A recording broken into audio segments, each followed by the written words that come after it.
That's awesome. Beautiful. I think you're all in for a special blessing from God. Come here. I'm sure you'd rather be studying for your midterms and finals and all that. So at the end, we'll have a prayer, and I know it's going to work. It's really great to be here this morning. And as I was thinking about this series on Galatians, and first I had a passage, and then it got all messed up, so just talk whatever you want. And so I was thinking, though, in Galatians, when I read it, the main theme that for me comes up is freedom, and that's what I want to talk about a little bit. Our work is really in the juvenile jails, so freedom's a topic that comes up all the time. And I mean, we all love freedom for sure, and I guess in some ways, college is the first step at real freedom, having my own life, free from my parents, my siblings, all these things that look like fences, the way we do it in the little town that I grew up in, and now I get to be free in my own person. No rules, well, different rules. Some of you who are seniors are probably thinking Gordon looks a lot like that about now. Like, I want to get out of here and really make my way in the real world and be free. The Bible talks about freedom differently than that. It's not so much about freedom from rules or freedom from people's expectations on me. It's not so much about being independent as it is about the freedom to step into who God's really made me to be. Who God has really made me to be. Not so much freedom from something else, but freedom to something else. And I think if you start to look at Galatians in that context, it takes on a whole different meaning. Even religion is in slavery by that definition. In fact, Paul talks about in Galatians that whatever keeps you from living into the fullness of God, what God's created you to be, is slavery. It never talks about being free to sin. It's about being enslaved to sin. And the longer I go, it's like freedom is when I can finally, and sometimes it's only a moment at a time, really live out of who I was created to be. Long before I was ever formed in my mother's womb, God had a place and a call, and He has it for you. Ends chapter 6, verse 13 of Galatians, kind of sums up the whole thing. You have been called to live in freedom, not freedom to satisfy your sinful nature, but freedom to serve one another in love. So the question is, well, how do I know what that is? I don't know. So I'm at college, and I've already changed my major 3 times. And I started off in veterinary medicine. It was my major. Became a stockbroker, and now working with kids in jail. So it's not bad if you miss it a couple of times. It still works out. But the question still remains, how do I know what it is that God's called me to do and to be? There was a man in the 1500s, Ignatius of Loyola. He founded the Jesuits on this really powerful premise. It wasn't very prevalent at the time, so he made a new Catholic order around it. This very thing, that it's into tapping into my deepest desires that I find God. And that's also the best place to discern His noble desires for me. That it's when I tap into these deepest desires that I find God. It was very different because in those days, just like today, most of the thought about religion is you have to deny your desires. Whatever you really want to do, deny it and you'll be closer to God. A lot of kids in jail talk like that. Well, I think to be a good Christian is basically to not do this, not do that, not do this and that. Basically everything that I like to do and am about, if I quit doing that, I'd be a good Christian. Maybe some of you relate to that analogy. And Ignatius said, no. You just have settled for lesser desires. He in fact calls them in his writings disordered attachments. And I remember when I got out of college, I really had one desire. I was singularly focused. I just wanted to make a lot of money. I mean, you can relate to that one. That's why I'm here. You get more money when you have been through college. And when I became a stockbroker, it was to make a lot of money. And why? I mean, you don't need that much money to live, but it tapped into a much deeper desire, like the desire to be significant and the desire to be a man. Now, most of us males have not been told what it is to be a man. I figured that out. I was never told.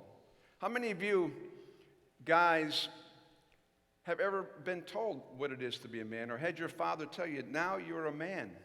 Anybody had that experience? You got a few hands. Not most of us. But we figure it out because we watch and we see other men, and particularly our fathers. And my father, I knew from very early on what it was to be a man. It was to make a lot of money. And he never made a lot of money, but it was really clear by the way he would talk about people who made a lot of money that if you want to be somebody, that's how you do it. You make a lot of money, and then you're a man. And so it made sense. I didn't think about it that clearly, but that was the desire I was on. And sometimes God gives you what you want for so you can see it wasn't really what you wanted. And that was the case for me. It was a merciful thing. I became a stockbroker, and I made a lot of money. By 23, I was making way more money than I make today.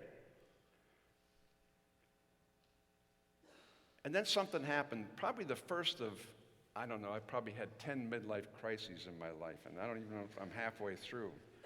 But I started at 23 because it was like this was everything that I wanted, but somehow it's not connecting to a deeper desire about an identity or deeper desire about significance. And I remember praying, I said, God, if this is all there is to being a Christian, is making a lot of money, being a good person, give 10%, go to church, I don't think it's enough for me.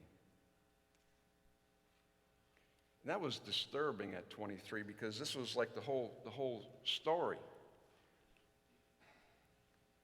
But it led me, those deeper desires, into a place that I'd never been. I started to take my vacations smuggling Bibles into China. And when I met people over there who had the opposite of everything that I had,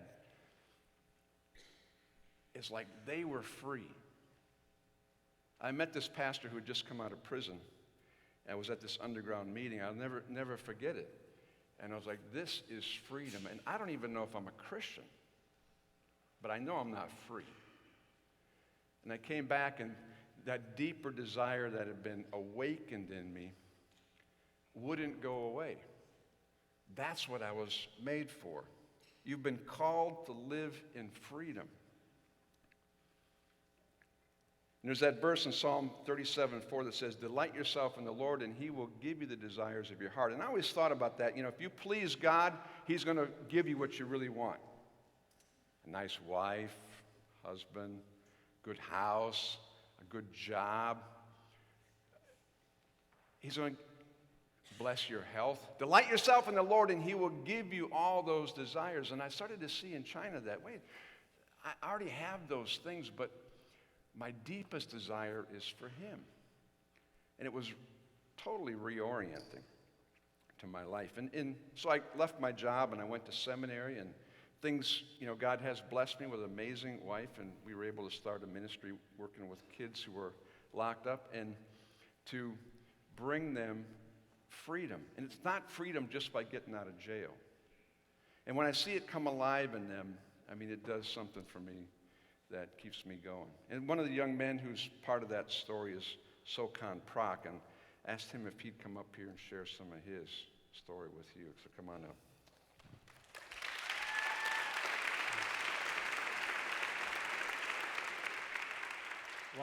Wow, this is a big chapel. It's always bigger with you standing right here. So growing up, at first when Scott brought he asked me this question of, you want to team up and talk about slavery and freedom? I was just like, I've never been a slave in my life, at least physically. But then I thought as I dig deeper mentally, and I was a slave. So growing up, going to school, I struggled. So there was no support in schools, and there wasn't support at home when I came home because my mother, she didn't know English, so if I didn't understand the lesson in class, she wasn't able to help me. So I always had this deep longing for support and community. So the first thing I saw was gangs. I saw that they ate together, they protected each other, and they had this sense of community that at the time when I was younger, it seemed just like a great time. It seemed like they all they had a wonderful time, and I wanted to be part of that. So slowly I made a decision to just to be in the gang. So when I got old enough, when I was about 12, I decided, man, I'm gonna join the gang. So as I joined, I started learning things, the culture. I started seeing, so what do I have to do to be to fit in this gang culture? So I started, I guess, hurting people was one of the things that came with it. I never liked hurting people, but that's what it came down to. I had to be mean. I had to look a certain way. I had to talk a certain way, and I had to wear certain clothes where blue was my favorite color, and anything. I felt like I was a Democrat because there was blue. So it's like it's not even about what they believe; it's about how they look. So slowly, it just shifted. It molded me into this thing, and I felt like I didn't have no choice. And I guess that's what a slave does. They don't have choices. Whoever is their master made the choices for them, and they just followed. So my master was gang culture, which comes down to it. It's just being in sin. So slowly I'm struggling, and I'm like, man, I didn't know how to stop. I felt like there was no other decision I could make because what the gang was giving me filled that void for the moment. I had support, I had community, and if I left it, then I would lose that support and community. I never thought that God can care about that. I thought God cared about, honestly, when I was younger, I thought, the only thing that's important to God is rich white folks, and that He don't care about me because I'm here and this is the life that is given to me. Most people from my community did what I did. All my friends was gang members, so there was no other choice. So as I grew, I made money. I thought money would get me out of the situation. I started selling drugs. Me and my buddy, we took in 10 grand a month, and I'm just like, wow, this is cool. But even getting caught up into that, I'm like, man, I can't do this for the rest of my life. I don't want this. And then getting stabbed 23 times didn't change anything because I was just like, this is part of slavery. This is part of the culture. You get stabbed, you get shot. But I remember after getting shot, I was praying to God. I'm like, God, help me get out of this. I was praying that He just take me to heaven right away because I was like, I don't want to be in slavery no more. So then I thought, so when did this all begin? When did this slave mentality begin as I'm praying, getting deeper into just with God this week? And it was revealed to me that my mother and father came from Cambodia. And at the time, there was a Khmer Rouge, so that's a communist. It was ruled by a dictator named Pol Pot. And during that time, about 2 million Cambodians got killed. And the people of Cambodia during that time was a slave to the government. They was told when to eat, when to sleep, how much they're gonna eat, and who's their family. So the government chooses that. And I realized, so my mother and father aren't Christians, so they was never free from that. So growing up, I was taught how to make decisions from a slave mentality. So every decision I made was based upon I had to do this. It wasn't about, well, if you want to do this, if you want to do that, then it was none of that. It was about you have to do this to survive. So that was operating out of slave mentality. I had a buddy that recently came out, and he was like, yo, fam, I'm glad, man, I'm free. And as the conversation was taught, the conversation, at the end of the conversation, I realized that he's not even longing to be free. He just wanted to be more comfortable. He's looking for just a more comfortable cell, a more comfortable cage. So, and that's because when you don't have Christ, you don't know what freedom is. And now that I'm part of a church and being part of a ministry, I learned that I can find freedom in Christ. That when I'm struggling, when life gets hard at my toughest moment, that I can pray to God, and He'll give me a sense of peace, and He support me. That God, I never thought that God can be a part of my community. So with that, and being able to just make free decisions, like if I want to look like this, some simple things. If I want coffee today, I want tea, like those. I'm just like, wow, there's so many decisions that I could make. Just making decision out of freedom place is so peaceful, and it makes things enjoyable. That, man, I don't like this because somebody else like it, or I'm a slave to this culture. I do it because I love it, and I love God, and I wouldn't want to be anywhere else. And I'm pretty sure you guys here at Gordon College, some of you guys might be, I'm pretty sure there's a Gordon College culture. And some of you guys might make decisions because you want to feel accepted, or you have to look a certain way or talk a certain way. It's the same thing. My thing was, my culture was the gang culture, so I was a slave to that. But thank God, thank Jesus that I'm free today, and I'm blessed to be in His calling, and that to be free from my past. That God's looking at me like, man, I made beauty of your past. Like, I'm here today talking in front of you guys, which I never thought in a million years, being a gang member, that my story was beautiful, or that when I talk, people would listen. So that's the beautiful thing about it is, and yeah. Thank you.